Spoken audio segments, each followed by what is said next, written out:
Halo semua, Assalamualaikum. Kembali lagi di channel Invest Saham. Jadi pada video kali ini kita akan menganalisa 4 saham yang sudah memberikan bocoran untuk dividen final di tahun 2024.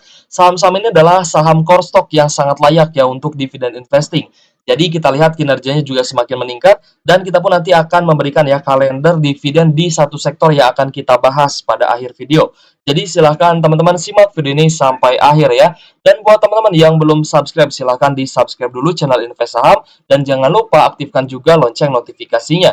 Ya, jadi buat teman-teman biar nggak ketinggalan nih informasi menarik lainnya, cek link video saham lainnya juga di kolom deskripsi ya. Oke guys, disclaimer on ya, video ini bukan ajakan jual beli saham. Keputusan investasi sepenuhnya menjadi tanggung jawab pribadi masing-masing ya sebagai investor di pasar modal Indonesia. Kita akan lanjut ke pembahasan ya di mana sudah ada 4 saham di sektor perbankan yang sudah memberikan bocoran ya untuk pembagian dividen final di tahun 2024 ini. Ada Bank BRI, lalu BRIS ya, Bank Syariah Indonesia, lalu ada BBTN atau Bank BTN dan BNGA atau Bank CIMB Niaga. Yang pertama kita akan membahas terlebih dahulu dividennya Bank BRI ya, di mana PT Bank Rakyat Indonesia Persero Tbk telah memberikan isyarat pembagian dividen setidaknya 70% dari laba tahun buku 2023. Nah, angka 70% ini tentunya lebih rendah dibandingkan DPR di tahun sebelumnya, guys ya, yang mencapai 85%. Apakah angka 70% ini bisa lebih besar lagi atau tidak? Nanti kita tetap tunggu hasil rapat umum pemegang saham tahunan atau RUPST-nya gitu, guys ya. Nah, jadi kita akan coba asumsikan dulu ya, di mana dividennya ini benar-benar di angka 70%. Kita perhatikan perolehan IPS di tahun 2022 yang dibagikan sebagai dividen di tahun 2023 adalah 338 dan tentunya untuk IPS 2023 ya untuk dividen 2024 mengalami kenaikan ya dari besaran IPS-nya dari 338 ke 387 rupiah per lembar saham. Kalau misalkan DPR-nya sama seperti tahun sebelumnya yaitu 85%, berarti seharusnya dividennya lebih besar daripada tahun-tahun sebelumnya gitu guys ya. Tapi karena bocorannya ada isyarat pembagian dividen yaitu 70%, maka saya rasa ini adalah minimum ya guys ya. Minimal bagi 70%. Tapi kalau misalkan memang tidak ada kenaikan dari angka 70% ini, so dividennya juga akan turun ya guys ya, terutama untuk dividen final di tahun 2024 ini. Nah, jadi kalau misalnya kita perhatikan ya untuk dividen interim yang sudah dibagikan, kalau misal di tahun sebelumnya itu Rp57 per lembar saham, sedangkan di tahun ini ya, di Januari ya kalau nggak salah itu Rp84 per lembar saham. Sebenarnya dari pembagian dividen interim ini sudah oke ya, ada peningkatan, tapi dari sisi dividen final tentunya akan lebih rendah dibandingkan tahun sebelumnya guys ya. Di mana untuk dividen final tahun sebelumnya Rp230 per lembar saham, tapi untuk dividen final 2024 itu hanya akan bagi Rp187 per lembar saham dan ini lebih kecil dibandingkan dividen final tahun sebelumnya. Meskipun secara dividen yield masih tetap bertahan ya di angka 5%-an untuk harga saat ini di 5.700 sampai 5.800-an guys. Nah, jadi gimana nih menurut teman-teman? Apakah peraturan OJK ini betul-betul telah mengatur pembagian dividen dari saham perbankan di Indonesia? Boleh tulis pendapat teman-teman di kolom komentar guys ya. Tapi kalau misalkan saya pribadi melihat ya, kalau misalkan nih BRI tidak bagi dividen payout ratio besar lagi seperti tahun sebelumnya ya mencapai 85%. Ya saya sih berharapnya sama gitu guys ya, sama lah ya untuk DPR-nya 85% ya. Tapi kalau misalkan memang ini diatur oleh OJK di mana besaran DPR-nya tidak boleh terlalu tinggi, ya saya rasa ini akan berdampak ya terhadap saham-saham perbankan di Indonesia, terutama BBRI, di mana pastinya akan terjadi penurunan harga ya setelah pengumuman pembagian dividen final nanti kalau misalkan memang DPR-nya tetap di angka 70%. Tapi ya masih besar harapan saya di mana DPR-nya bisa membagikan sama lah ya seperti tahun sebelumnya itu 85%. Itu harapan saya ya, tapi memang sudah ada isyarat pembagian dividen ini minimal 70%, tapi semoga saja bisa lebih tinggi ya. Semoga saja di angka 80 atau 85%, syukur-syukur 90% ya seperti itu. Yes, kita lanjut ya ke saham yang kedua, yaitu kita akan bahas dividen BNGA atau Bank CIMB Niaga. Nah, berbeda dengan BNGA, di mana menurut Direktur BNGA ya, induk bank yakni CIMB Group Holdings Berhad, telah mengumumkan bakal meningkatkan dividen payout ratio mereka. Diketahui CMB Group telah meningkatkan rasio pembayaran dividen ya dari 50% ke 55%. Jadi kami mungkin akan mempertahankan rasio pembagian dividen kami. Jadi besarannya hingga 60%. Dan secara keseluruhan tidak ada pengurangan ya, ujar Lee saat public expose CMB Niaga secara virtual ya. Nah, jadi untuk BNGA, nah, ini kabar gembira ya buat teman-teman yang memegang dan juga hold saham BNGA untuk dividen investing. Tentunya dari sisi DPR atau dividen payout ratio akan mengalami kenaikan dari tahun sebelumnya ya di angka 57% menjadi 60% di tahun 2024. Dan begitupun juga dengan perolehan laba bersih ya yang tercermin dari EPS saham BNGA juga mengalami kenaikan nih.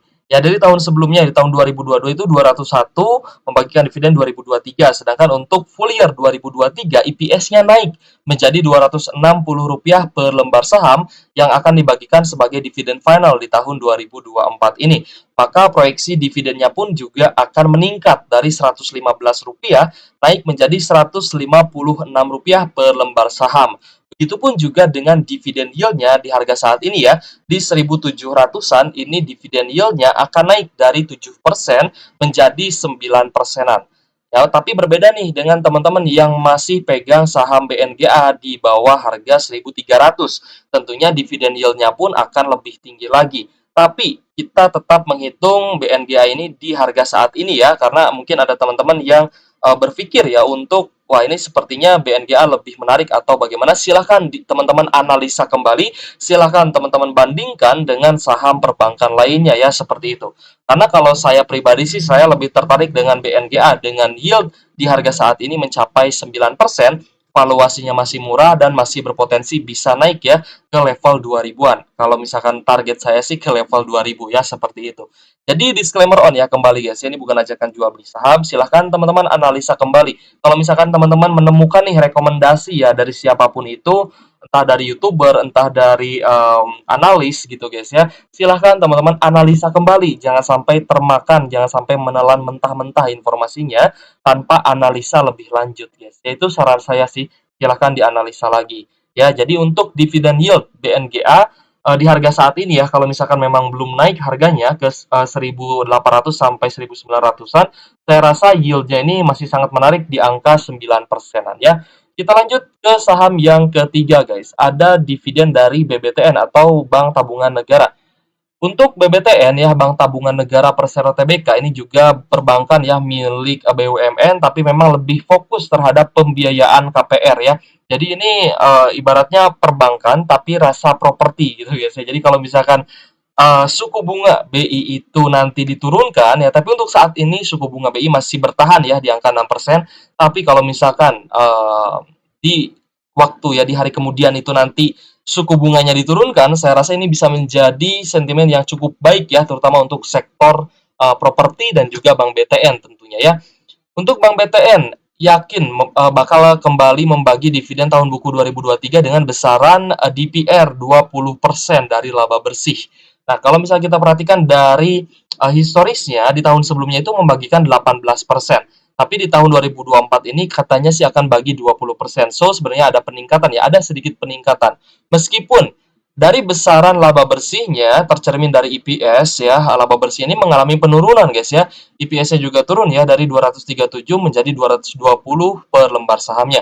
Maka potensi pembagian dividen full-nya akan sedikit turun ya dari sorry, malah ada kenaikan ya guys ya, ada kenaikan dari Rp43 per lembar saham menjadi Rp44 per lembar saham. Tapi dividen yield-nya sih di harga saat ini 1.380 masih dengan dividen yield yang sama, yaitu 3%-an ya. Berarti dividen finalnya ada sedikit kenaikan nih dari 43 ke 44, imbas dari kenaikan dividen payout ratio Bank BTN ya di angka 20%, seperti itu guys ya. Kita lanjut ke saham yang keempat guys, yaitu saham Bank Syariah Indonesia Tbk atau BRIS. Bank syariah terbesar di Indonesia juga sudah memberikan kisi-kisi besaran dividen yang akan dibagikan pada tahun ini. PT Bank Syariah Indonesia membagikan dividen sebesar 10% dari laba tahun buku 2022 ini di tahun sebelumnya. Lalu Head of Investor Relations BSI Rizky Budinanda mengatakan bahwa besaran dividen sesuai ketentuan perseroan sekitar 25% per tahun. Ya, jadi akan ada kenaikan nih ya untuk dividen payout ratio-nya dari 10% menjadi 25% ya. Semoga saja memang terrealisasi dan sepakat di RUPS tahunan nanti. Lalu untuk IPS-nya juga mengalami kenaikan ya dari tahun sebelumnya, yaitu 92 naik ke Rp121 per lembar saham. Jadi potensi pembagian dividen finalnya ya akan mengalami kenaikan dari Rp9 per lembar saham menjadi Rp30 per lembar saham. Sedangkan kalau misal kita bandingkan di harga saat ini ya di sekitar 2080-an, dividen yield-nya itu sekitar 1%. Tapi berbeda kalau misalkan teman-teman masih punya saham BRIS di harga 1.700-an, tentunya dividen yield-nya pun akan mencapai sekitar 2 sampai 3%-an gitu guys ya. Jadi untuk saham BRIS ya saya apresiasi ya guys ya, dari EPS-nya ada kenaikan, ya berarti kinerjanya sudah semakin bagus ya. Semoga saja akan terus meningkat nih untuk saham BRIS ya, karena BRIS ini punya potensi bahkan untuk buka cabang di Arab Saudi sana, di Mekah dan di Madinah itu potensinya sangat luar biasa gitu guys ya. Dengan dividen payout ratio pun ya saya perhatikan memang ada peningkatan, semoga saja tiap tahunnya juga meningkat seperti itu guys ya. Jadi akan lebih menarik lagi untuk dividen BRIS. Nah, jadi terakhir ya kita akan coba membahas ya kalender dividen saham perbankan. Meskipun untuk saham perbankan belum kita bahas semuanya, jadi mungkin nanti kita akan bahas juga ya satu persatu untuk potensi pembagian dividen final dari saham-saham di sektor perbankan ini. Karena masih banyak perbankan yang menarik gitu guys ya, baik dari sisi kinerja maupun dividen yield-nya.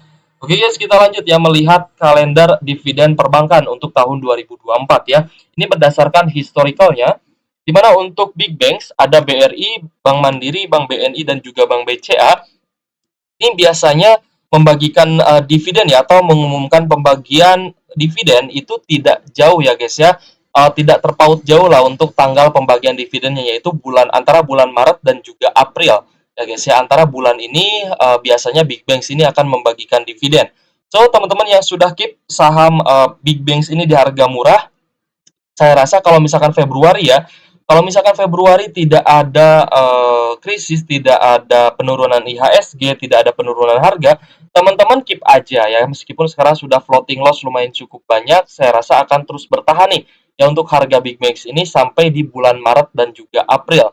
Untuk Februari ini akan diselenggarakan ya agenda pemilu ya, pencoblosan capres dan juga cawapres dan juga pilkada serentak. Lalu untuk bulan Maretnya sudah masuk di bulan Ramadan guys ya, sudah masuk puasa Ramadan. Lalu di bulan Aprilnya itu sudah masuk Lebaran. Jadi kalau misalkan pembagian dividennya di antara bulan Maret dan April ya, berarti teman-teman bisa dapat dividen nih sebelum Lebaran, dan uangnya bisa teman-teman gunakan ya untuk menjelang Lebaran gitu guys ya. Oke guys, kita lanjut ke BNGA dan juga NISP. Untuk BNGA dan juga NISP ini kemungkinan akan bagi di bulan April ya, karena biasanya ya paling banyak itu membagikan di bulan April. Jadi untuk BNG dan NISP juga ini agak berbarengan nih. Sedangkan untuk BBTN ya, untuk BTN ini mengikuti Big Banks yaitu di bulan Maret dan juga April. Sedangkan untuk BRIS ini membagikan dividen paling terlambat ya guys ya, yaitu sekitar bulan Mei dan juga Juni. Ya, Mei Juni untuk saham BRIS. Sedangkan untuk BJBR, nah saya akan bahas BJBR ya. Untuk BJBR mungkin teman-teman juga ada yang koleksi lotnya BJBR. Untuk BJBR biasa membagikan dividen antara bulan Maret, April, dan juga Mei ya guys ya. Sedangkan untuk BJTM ya, ada isu akan mempercepat pembagian dividen sebelum pemilu ataupun sebelum Lebaran gitu guys. Jadi masih simpang siur nih, belum ada kejelasan ya untuk BJTM, tapi memang sudah akan RUPS tahunan. Jadi saya lihat secara historicalnya memang BJTM ini pernah ya membagikan dividen di bulan Februari guys. Jadi tidak menutup kemungkinan BJTM bisa kembali membagikan dividen di bulan Februari ya guys ya, seperti itu. Jadi buat teman-teman holder BJTM nih, siap-siap ya untuk Februari akan kecipratan dividen. Sedangkan untuk Bank Danamon ya, Bank Danamon Maret, April, Mei, lalu ada Bank Mega juga membagikan di Maret, April. Sedangkan untuk BTPS ini biasanya membagikan di April dan juga Mei. Nah, kira-kira teman-teman pegang saham perbankan apa nih ya? Boleh tulis aja di kolom komentar guys ya. Oke guys, jadi kira-kira ya saham apa nih yang akan booming di tahun 2024 ya menurut teman-teman? Kalau misalnya kita perhatikan ya, di tahun 2020 ada sektor healthcare karena memang ada COVID-19. Di tahun 2021 yaitu sektor bank digital naik sangat tinggi. Di tahun 2022 adalah masanya saham-saham sektor batubara. Lalu di tahun 2023 saham perbankan juga bagus, tapi memang yang naik tinggi adalah saham Prayogo Pangestu. Nah, untuk tahun 2024 kira-kira saham apa nih yang akan mengalami kenaikan signifikan? Apakah sektor energi, properti, atau konstruksi? Boleh tulis pendapatnya di kolom komentar guys ya. Terima kasih sudah support dan menonton channel Invest Saham ya. Semoga teman-teman selalu dalam limpahan rezeki dan juga kesehatan. Thank you for watching. See you on the next video. Wassalamualaikum warahmatullahi wabarakatuh.